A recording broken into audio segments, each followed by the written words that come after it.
This music. The music that reminds most of us of a time where things were more simpler. A time where things looked innovative and unique, yet also calming and futuristic in a weird, fishy way. A time when a lot of media that was shown was so vibrant, so original, that it felt like a new experience for everyone to behold. A time where designs of technology, logos, buildings, vehicles, or anything required some form of extensive thinking and creativity, and not just a cardboard box. A time where great memories were being formed, almost giving everyone something to look back on the past with.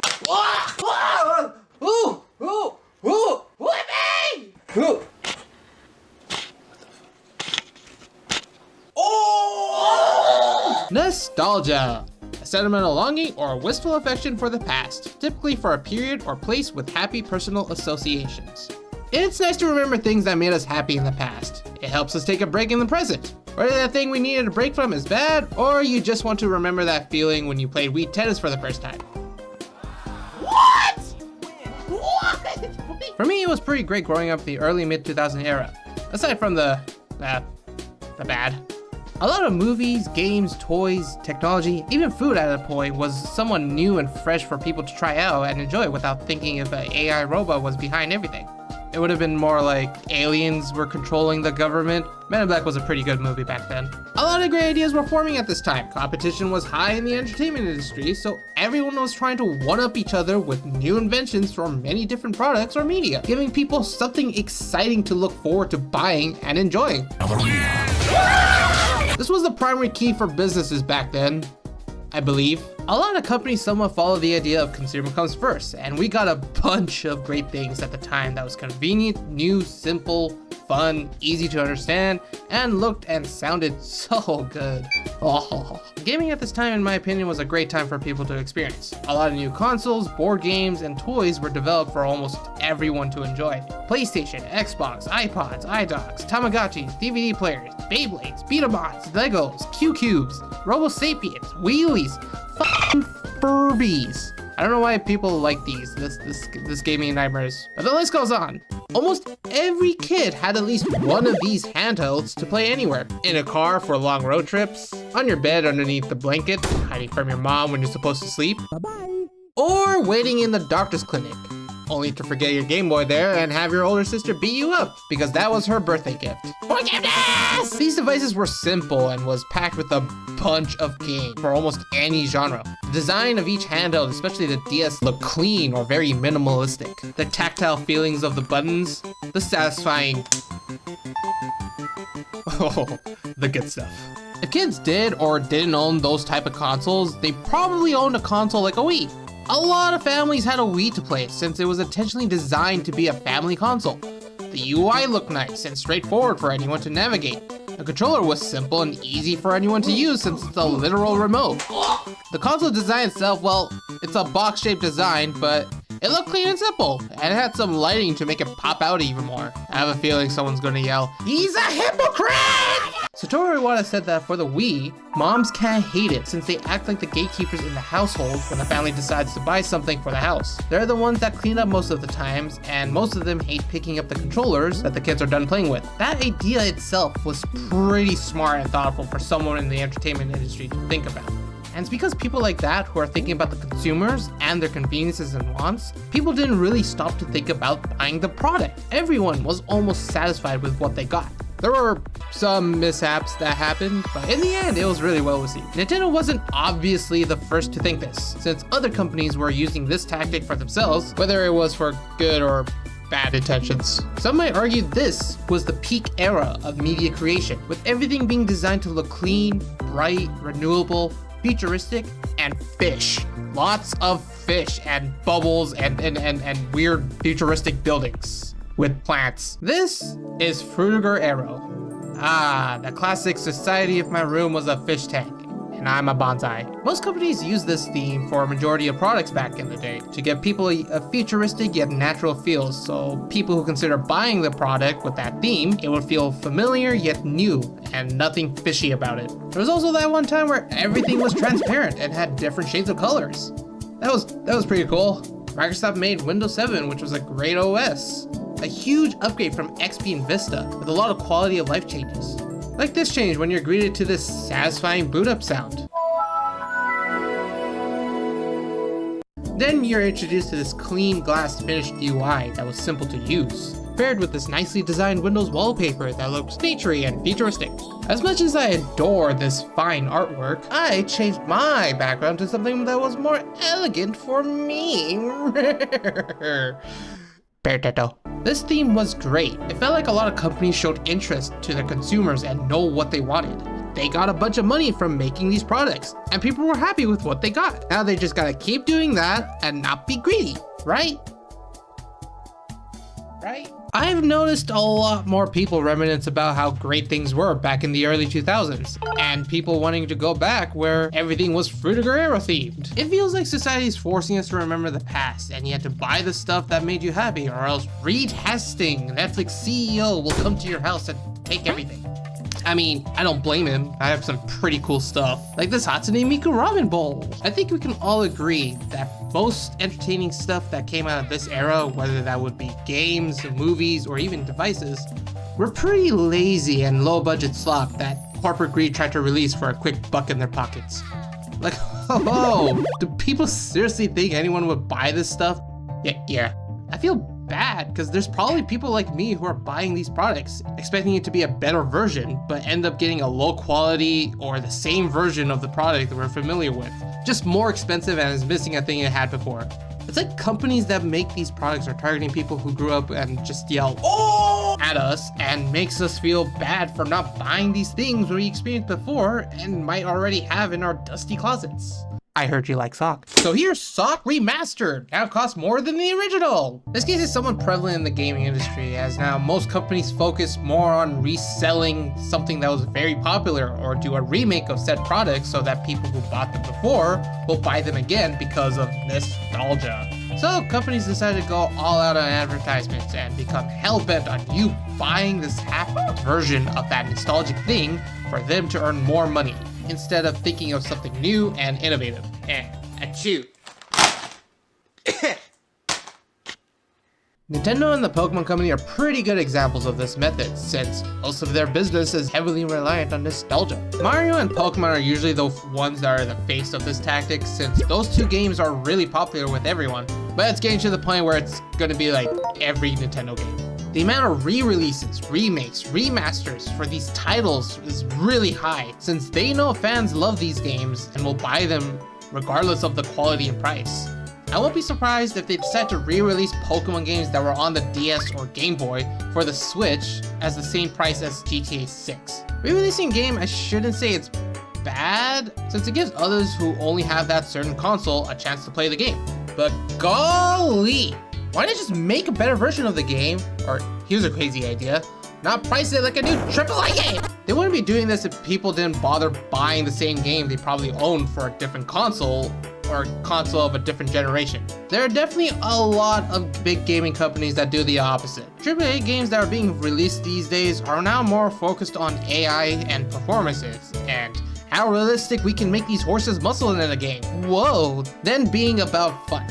Also, you have to be privileged enough to even buy a console or build a PC to run these games. Some of the games and consoles doesn't even feel like it's meant for gamers, but for the company's shareholders that played Nintendogs as their first game.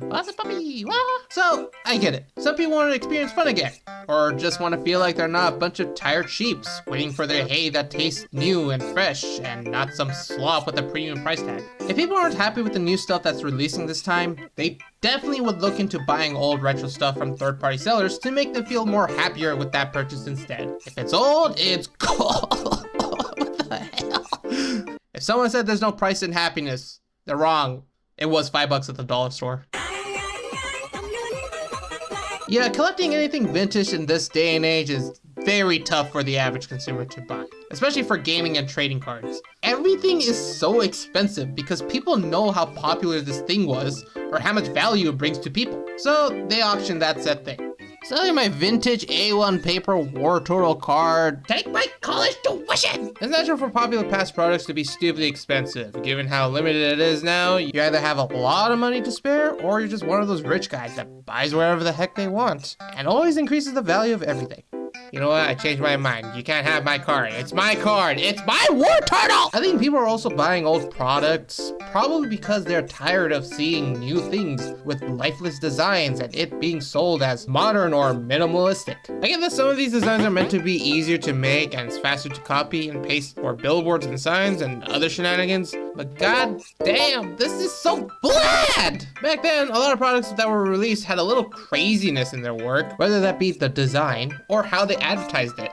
It looked sick, or it just looked intriguing enough to buy the thing, or at least say, wow, that's... Now it's, wow, I'm in debt. Everything now feels simple, but lazy. No creativity, nothing. There's nothing to think about the product, it's just there. Even some of the kid stuff I've seen is being too bland, or just a dull copy of a popular thing back then. What happened to the people that did boy toy commercials that goes like, down the let it rip. This is where my Beyblade battle begins. I've practiced.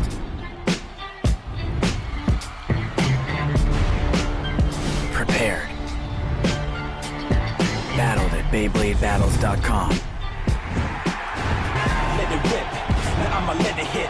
I'ma come at them with skills, make them wanna quit. Best believe I'm set to win. If you tested me, you better think again. Let it rip. Now I'ma let it hit. I'ma come at them with skills, make them wanna quit. I knew it was all leading to this. now it's...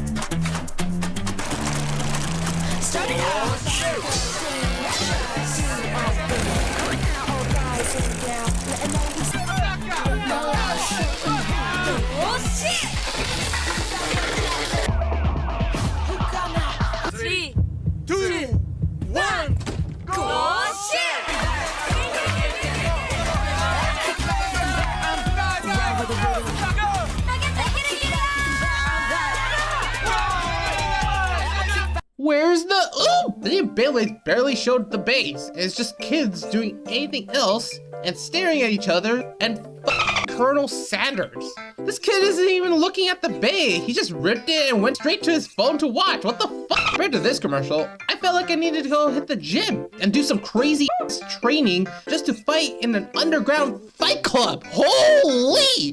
Don't buy drugs, kids. Buy and resell metal fight Beyblades. God damn. Early in the video, I sort of mentioned about nostalgic music and how it brings back nostalgic memories. But did you know there are types of music that can trigger a nostalgic feeling of a time where you weren't even alive? Whoa! I've been listening to a lot of different kinds of music for this video, and the one that gets me thinking, damn, life back then was amazing, even though I wasn't there, was Japanese 80s city pop.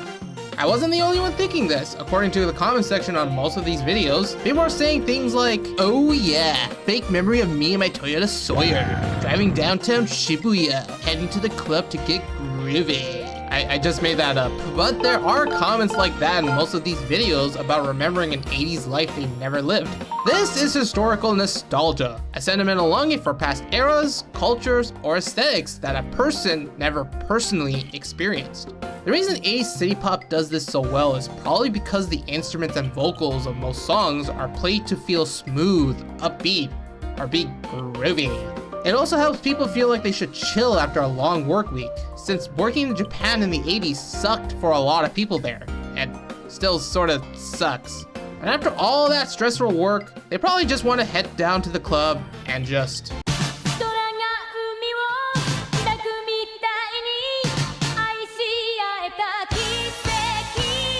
I play these songs a lot at night, whether I'm driving or making Gundams. These songs make me feel chill and uppity, especially from a long day of dealing with bullshit.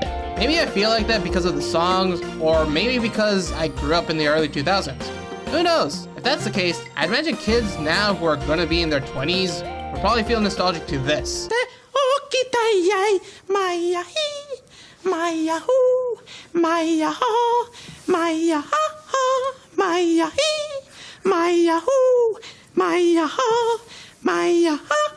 Vrijsta pleista, no my yay,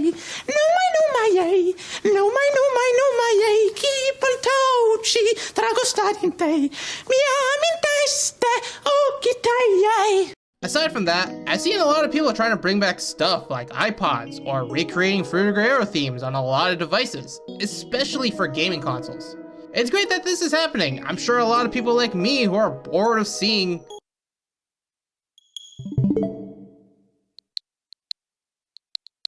I'm pretty happy seeing people reviving early 2000s themes and products. But you gotta admit, some of the things we have now are definitely way better and convenient than what we had back then. That's why it's called evolution. Although, blowing into cartridges and making them work had its own satisfaction for some people. Heck, it probably gave a bunch of people a great skill in blowing things now. This is probably why we have digital copies of games now. Whoa. Hating on something new isn't new for people. It's more of a natural instinct to be introduced to something unknown for the first time. People were hating on iPods back then when it released, but in time, people started to say it's a great invention. Or when Pokemon fans were hating on Pokemon Black and White, and now everyone agrees it's one of the greatest Pokemon games of all times, according to eBay Marketplace. Time is a funny thing.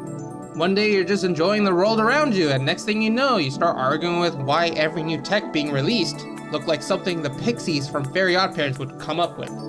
People like me who were raised in the early 2000s probably aren't just remembering the past. We're clinging to a time when things felt vibrant, original, and most importantly, new. But I believe it's just us getting older. When we were kids, every day felt like a new week because our brains were constantly being hit with new colors and fresh experiences. Now, our brains have adjusted. Life feels like it's on 2 times the speed because we've seen it all before. The world looks a bit more gray, a bit more bland, and to be fair, some of the stuff is. Nostalgia is a great place to visit, but a terrible place to stay. It's good to look back and compare, but we should leave enough room for new experiences today so that years from now, we actually have something new to reminisce about. Experience is experience. Good, bad, or fishy. Maybe I'm too old to be saying that, or not old enough. Definitely not too old to keep my DS on my bed. Just in case. Hehe.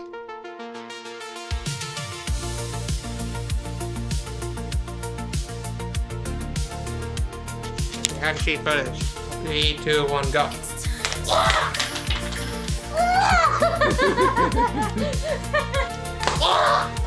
Hold up. I heard a good snack. Are you okay? Yeah. That was okay. I got all the stuff for that 1 second clip. Yeah. Oh, that. Achoo. Oh. God, we got all the shit, bro. We ballin' from them stuff.